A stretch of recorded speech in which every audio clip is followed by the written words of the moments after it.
Alright, we're living creatures. We are back with another informational video, so I'm going to cut the funny intro and we're going to go right into it. So here is your itemization guide, where we're just going to talk about popular builds and everything else that you need to know. So basically how I look at builds is you have your core, 2 items. That means these things never change. You will be going this in every single game. So that's like saying, you know, 3rd item and onward. So if I go Titanic Black Cleaver like this, and then I get my boots to counter enemy team, everything after are my flex items, my option items to then counter enemy team and get these big advantages. In most games, when you're playing a standard game of Briar, you will be buying these early components, and buying the correct ones early game definitely has a lot of value because certain ones are just better than others, but it really comes down to what item you're building. So if you're building something like Titanic, you can see you have Tunneler, which gives 15 AD, 250 health. You have Tiamat, which gives 20 AD plus an active and a little bit more AoE damage. Then you have, you know, Giant's Belt for 350 health. Now, depending on what fight you're going into, you might need to change these out, right? So Titanic building out of Tiamat does more single target damage than Tunneler, but sometimes having health is a more effective stat in a 1v1. When, you know, if I only have 1,000 health, enemy team can do 990, then they're just 1 auto from killing me. But if I build, you know, Tunneler for this exaggerated example, then they can't kill me, and that gives me the ability to get my second set of cooldowns and then maybe win that fight. So sometimes you will need to just deal as much damage as possible, be the follow-up to, say, a Galio, and sometimes you need to stand in front of your Ari with Tunneler. So those things do matter, and your early game recall purchases, they definitely do matter a ton. You should be thinking about them. So I would say in most cases, if you're building Titanic, Tunneler is the best recall. The amount of damage that Tiamat does give, although Tiamat does give you a faster clear speed, you are killing camps and you have so much downtime that doing it a little bit faster doesn't have that much value right now. I will say they're going for a Dragon Rush. I found that Triple Longsword actually does that job a little bit faster without locking me into Tiamat, where like if I die, I can just go into Tunneler with you know, more ease by either buying a Ruby Crystal or something. Whereas like when I just buy Tiamat, it takes me a lot longer to get to Tunneler. Then I feel the need to go Tiamat into Giant's Belt, and it just kind of feels like it gets away from me. It's kind of like a feel thing. TLDR, I think Tunneler is really good. When you do a Raptor Sharp full clear, you get 1225 gold, so that is easily just Tunneler plus Pink Ward. Then you can go for Dragon on your second full clear. So this ends up being very good. But regardless, instead of a gameplay plan like that, we're going back to this. Your early recalls do matter. I do think that Longsword and Ruby Crystal, if you just do a full clear and you have 750 gold, is the best recall for Titanic. And when we talk about Titanic as a whole, it really comes down to the fact that Titanic is one of the best burst and tank items for Briar, and Black Cleaver is the best second item, best utility item in the game for Briar because of Briar's bleed. Her passive is a bleed that deals physical damage up to 5 stacks of it, and that also heals you. Now the cool thing about that physical damage bleed is the fact that when you read Black Cleaver, it says dealing physical damage grants 20 movement speed for 2 seconds, so that always happens. And then dealing physical damage, champions reduce their armor by 6% for 6 seconds, stacks 5 times. So both of those happen on your bleed proc. So if you do anything, stack 1 bleed proc on any champion, it maxes out Black Cleaver. Full armor pen for your team to use. Attack damage, health, some of the best Briar stats in the game, and 20 ability haste is actually very noticeable. So after that, you'd buy your boots to counter enemy team. And then you go on to the next items, which again, we're going to highlight those in the options tab down here. So because this is a Bruiser build, you would do that basically like, hey, if I'm snowballing, I'll go Sundered Sky. If I really need Blade of the Ruined King, I could go it.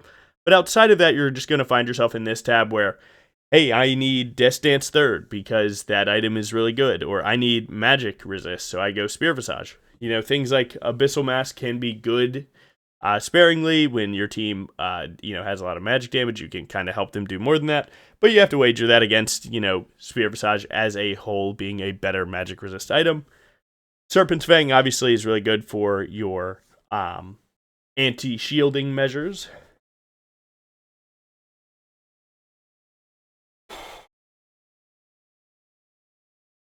I do think it's important when you're talking about Sterix to realize that Sterix is mostly bought for the tenacity, and because it is a very defensive item that gives tenacity, sometimes you will want something like Merc Treads, right, in your boot option. We can look at that, where, you know, Briar's boots are really just these 4, Bladed Steel Caps would be your number one buy because she will be taking auto attacks every game from every champion because she's melee and just the way that she plays. But sometimes you will want the extra tenacity.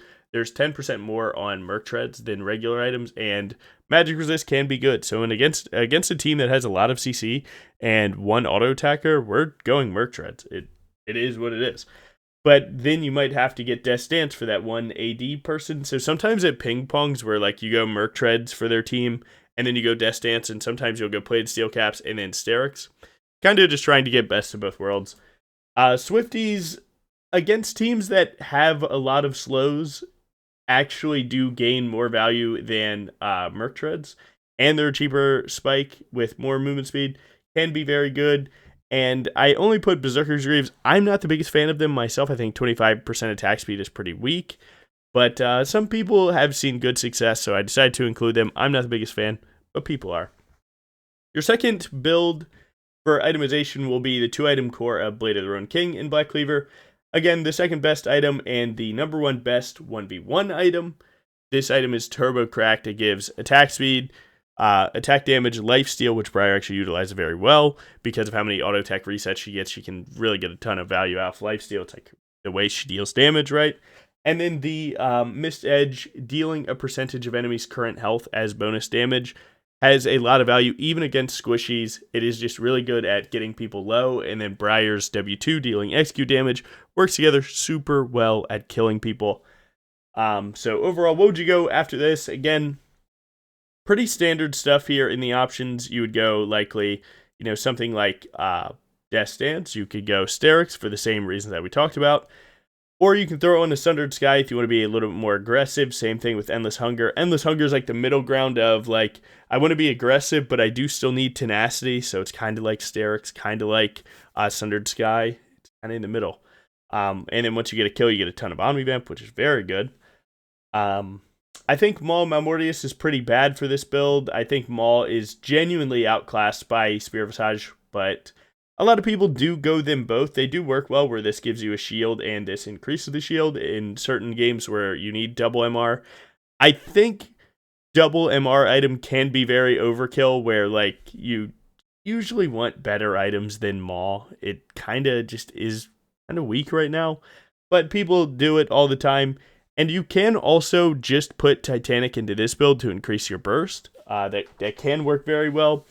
It usually falls pretty flat if your initial burst isn't enough to one-shot people and you're kind of left without a lot of utility because 2 of your items don't have ability haste, but overall it works out very good to go all of them. So again, you could go these 2 items and your first recalls would look something like, if you had the 1225, you can go Pickaxe plus Longsword, sit on 35 AD, very good. You could also go, if you have like 1,000 gold, Recurve plus Longsword's very good. I stay away from Vampiric Scepter because 10 of the AD is 350 gold. 5 more AD being worth, 550? It's like not that good. Yeah, so what's that math? Yeah, it's like 550. Lifesteal is good as like a sauce, right? But when you're paying for it outright, not that good. So I would buy everything here except for that. So I would take Pickaxe plus Longsword if I had it. Longsword plus Recurve Bow if I had 1,000 gold. And if I had sub 1,000, I would just buy the Pickaxe, call it a day. And then, standard stuff. Again, Phage is usually the best thing for Black Cleaver. But sometimes you can find yourself with Pickaxe and Ruby Crystal if you want just more burst and tankiness. That's one way to also do it, where like I've had good situations with that. It's a little bit more than Phage, but definitely has some value. Depends on how much you're going to get out of the movement speed too. Kraken build has a lot of interchangeable slots. So something like Bork can go Bork's Sundered Sky. You can go really hefty healing. And same thing with Titanic here, actually. You can go Squishy Killer build, which is this. This client's pretty bad for doing this, but either way, you can sometimes swap out the Black Cleaver for Sundered Sky second if enemy team's not going to build any armor at all. Like if they just are a bunch of mages and 80 carries, things that aren't going to itemize tanky, you can drop the Black Cleaver, go the Sundered Sky, and have the more aggressive build where this build does a lot more burst and kills squishies a little bit faster than Black Cleaver. Ow, by the way. That hurt. But yeah, it is very real to do this. And that's what most of these other slots are, like past the boot. So, if this is your core, these are your other items that could be your core, where like you would swap this. You could also, do the Titanic into Bork. Again, this is like a one combo build with 0% CDR or ability haste. You have to know that your W is going to kill someone.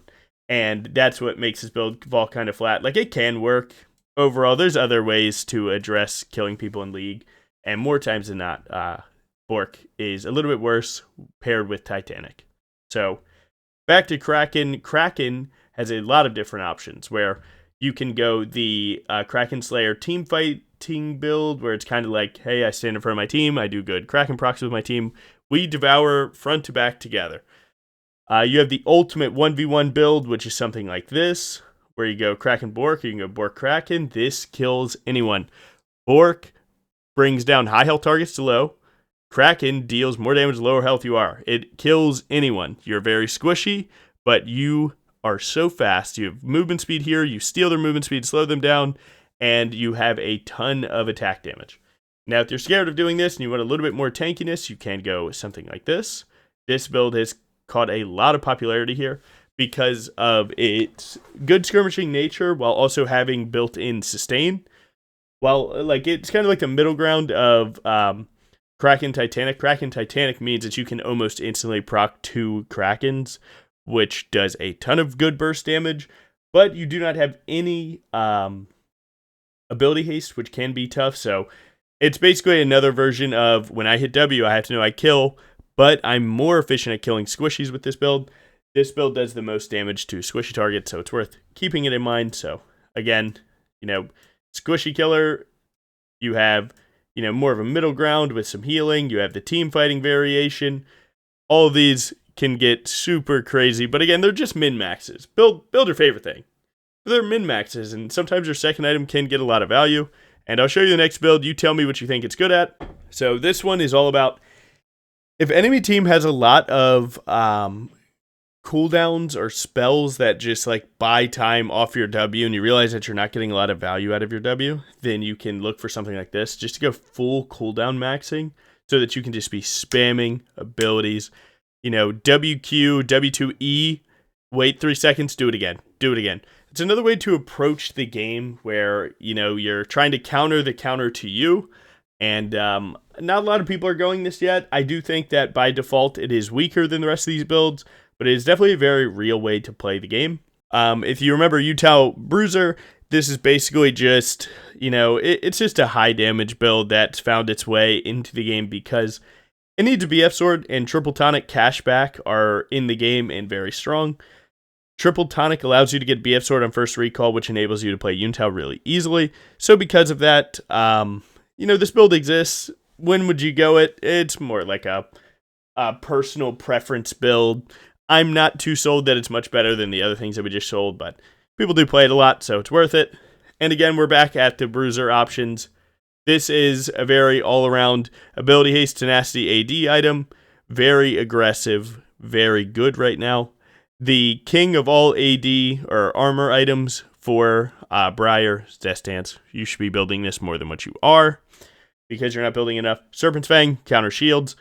Sterix is the tanky tenacity version. Abyssal Mask, right? Helps your team deal more magic damage when you have an all AP team and enemy team has a lot of magic damage. You could look for this. Severe Visage, the GOAT of all magic resist item. It's not even close. You should slot this anytime. Third item in past, and to be honest, nowadays it's like fourth item in past, really. Where, like, you need a good amount of damage to figure out, like, if this is even going to get good value, so definitely keep your eye on that. I hate Maul. Don't build Maul. Overlords, when you're building any build that has 3 health items, you can look for this in fights that you're getting really low, but enemy team can't just kill you. They can't squeak those kills against you. This item gets a ton of value. It is actually very good for Briar. It's just expensive sometimes. And other times, like, you might need tenacity. You might need Death Stance. You might need these other things in its slot. And the time you build this when you don't need something else. Unending Despair has gotten really weak lately by itself. This is mostly for Jack of all trades builds because you can get, you can build a full damage first item, and then you get health, armor, ability, haste for 3 more stats, and it is very efficient at that. Bork can be slotted in almost any build to get, more tank killing properties. Hexblade is enjoyed by other people. I don't really like it that much. It is very fun, but competitively, like, unless you're going at first or second item, it falls off kind of hard. Titanic can be slotted anytime that you want more tankiness and more squishy killer capability. Random Omen, I think, is pretty weak. The only time that you'd go this is if you already have plated steel caps and death stance, and now you need more anti-crit. Overall, I think it's kind of weak. It can do very good against very crit-heavy teams. I would say 2.5 crit users, this item gets a lot of good value. Guardian Angel can be slotted earlier, but last item almost every game. And now let's swap to the lethality portion. Okay, now that we're on to the lethality portion, lethality is pretty simple. Most of the time, a lot of the builds follow suit with each other. The main thing that you decide upon when you're playing lethality is what my first item is. You have Profane, which gives you an extra button to deal a good amount of damage to increase your burst. You have Hubris, which lets you scale, and in 3 days this goes down to 2,800 gold. This will come back, and it's already doing pretty decently right now, so it's going to be very good. Definitely should be on your radar. Then you have Collector. Collector is a rush in Korea, and a lot of people have been trying it. Again, I'm not the biggest fan of it first over Profane because of, just how good I feel when I play Profane, but it is undeniably a really good first item. And Yumu's was easily the worst out of all of these. It's seeing a little bit of a resurgence here. It just lets you take over the map a little bit faster with extra movement speed. You use Jungle Quest plus Blue Smite plus Yumu's, and you are turbo running around the map. Movement speed is one of the best stats in the game, but it falls a little flat on damage if you ever make a mistake, so I don't know, man. I don't really like it myself. A lot of people make good use of it. Maybe I'm just not finding the angles. That's okay. Overall, I would say that Profane and Collector are the best first items here. Now, here's an example build of lethality for me, where I'd go Profane into Collector. Collector, letting your bleed execute champions is one of the best things. Helps with Briar, people getting away from Briar. And it's cheap, got a decent build path. It's really not that bad. Extra random crit here and there, doesn't even hurt. Bastion Breaker helps you break open the map a little bit more. It is pretty expensive overall, but you do get a lot of free gold on a build like this with things like Treasure Hunter and Cashback and Triple Tonic and so on. So overall, I think that this is a very good approach to, in a game that you feel like you can hit turrets or you want to, nuke objectives really fast, this item gets a lot of value. The only problem that can really run into with this build is it takes the slot of either Edge of Night or Last Whisper. So if enemy team's going to build a lot of armor, likely you'd skip this, go Edge of Night so that you can get to LDR faster. And if enemy team doesn't really have that important of spells, then maybe you can get rid of Edge of Night. Like, if they don't have good CC, you could go Bastion Breaker into LDR and go crazy. You also do swap the LDR to Mortal for anti-heal whenever. It is cheaper and gives anti-heal, but LDR is what you want because it does the most damage. And then Guardian Angel last.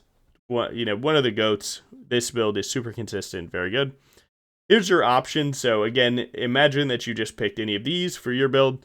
Collector will and should almost always be in your first 2 items. It is what saves this build.